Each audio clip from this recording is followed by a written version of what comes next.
আজকে আমরা দেখব কিভাবে আমরা কাস্টম শেপ তৈরি করতে পারি। প্রথমে আমরা ভিউতে যাই, ভিউতে গিয়ে একটা নিউ গাইড নিয়ে নিই। একটা গাইড চলে আসছে, দেখুন এখানে কিন্তু চুম্বকের মতো মাঝখানে কাজ করতেছে। তো এই গাইডকে আমরা আনলাম উপর থেকে। আমরা কিন্তু এই গাইডটাকে চাইলে এই অল্টার প্রেস যদি করি তাহলে দেখেন এটা কিন্তু বাঁকা হয়ে যাচ্ছে অল্টার প্রেস করলে। তো আমরা প্রথমে এটাকে মাঝ বরাবর রেখে দিই, রাখলাম। আমরা আরেকটা গাইড নিয়ে আসি, নিউ গাইড আনার পর আমরা এটাকে মাঝ বরাবর রাখবো, এই যে। আচ্ছা, সাদার উপরে এটা আমরা এটাকে অন্য একটা কালার দিই, এটা নিয়ে আমাদের বুঝতে সুবিধা হয়। ঠিক আছে, এখন আমরা একটা শেপ নেই, যে কোনো একটা শেপ নেই। তো শেপটা মনে করেন আমি এখানে নিলাম, নেয়ার পর এই যে এখানে মনে করেন আমরা এখানে নিলাম শেপটা। এখানে এটাকে আমি মাঝ বরাবর রাখবো। কিভাবে রাখবো দেখেন, আমরা যদি এটাকে শিফট প্রেস করে দুইটা লেয়ারকে সিলেক্ট করি তাহলে আমরা দুইটা অপশন পাচ্ছি এখানে। কিন্তু শিফট প্রেস করে আমরা যদি এই তিনটাকে সিলেক্ট করে দিই, এটাকে লকটাকে উঠা দিই, এই তিনটাকে সিলেক্ট করে দিই, তাহলে দেখেন উপরের সবগুলো অপশন কিন্তু অন হয়ে গেছে। এখন আমরা এটাকে মাঝ বরাবর রেখে দিব, এই যে এটা মাঝ বরাবর চলে আসছে। তো এই যে দেখেন আমি এটাকে একটু হোয়াইট করে দিই। ওকে, এখন কি করব আমরা, এখানে পাঁচ তৈরি হয়ে গেছে যে। তো আমরা হচ্ছে পেন টুলে যাই, পেন টুল থেকে আমরা এটা সিলেক্ট করি।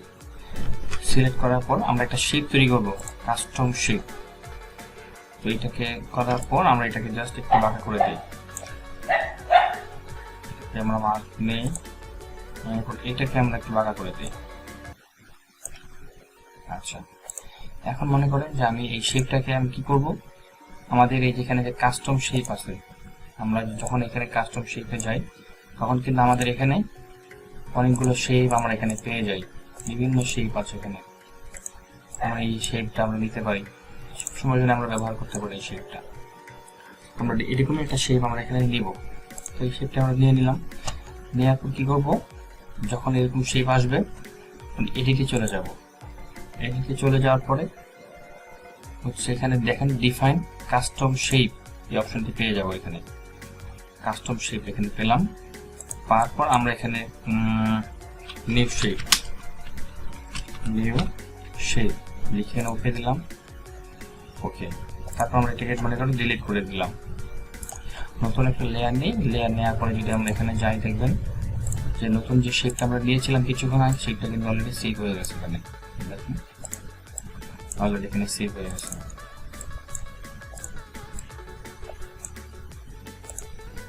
আমরা চাইলে এরকম অনেকগুলো শেপ আমরা দিতে পারি। তো অলরেডি শেপ অলরেডি নেওয়া হয়ে গেছে।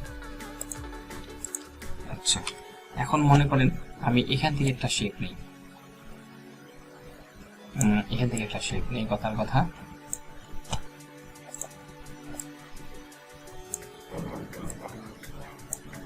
ওকে, আমরা এখান থেকে একটা শেপ নিলাম, আমি ভাগ করে দেখাচ্ছি। দেখেন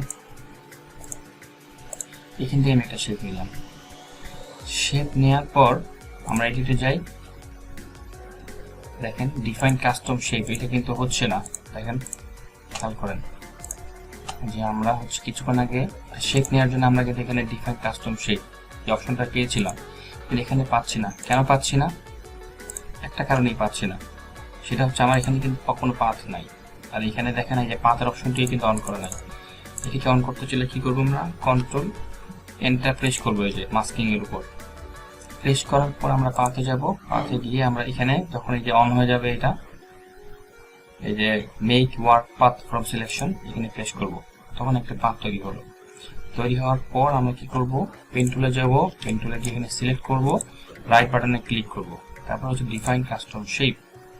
এরপরে আমরা নিউ শেপ 02, ওকে আমরা এখানে রেখে দিলাম। এখন আমরা এটাকে ডিলিট করে দিই।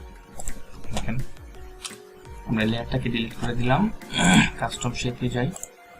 দেখেন এই নতুন যে শেপটা কিছুক্ষণ আগে নিয়েছিলাম সেই শেপটা এখানে চলে আসছে। কিন্তু আমরা কালার চেঞ্জ করি, কিছুক্ষণ আগে যে শেপটা আমরা নিয়েছিলাম সেই শেপটা এখানে তৈরি হয়ে গেল।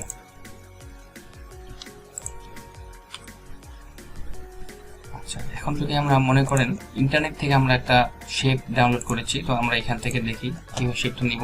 ফাইলে যাই, ওপেন,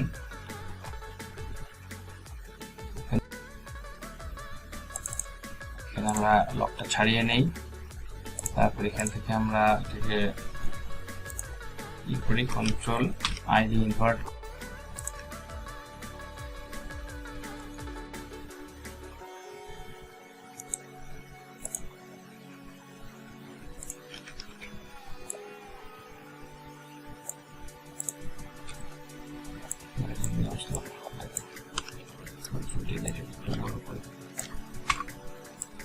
জাস্ট দেখানোর জন্য কাজটা করছি।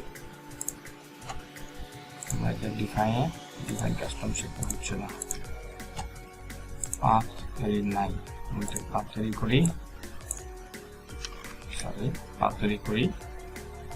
করার পর হচ্ছে এখানে পেন টুলে যাই, যাওয়ার পর হচ্ছে ডিফাইন কাস্টম শেপ, শেপ 303। ওকে, আমরা এটা ডিলিট করে দিই, এটা আমরা ডিলিট করে দিই। এখন আমরা যাই কাস্টম শেপে, এখানে যে কাস্টম শেপ তৈরি হয়ে গেছে। আমরা কালার চেঞ্জ করি, কালারটা চেঞ্জ করে নিই, দেখেন এই যে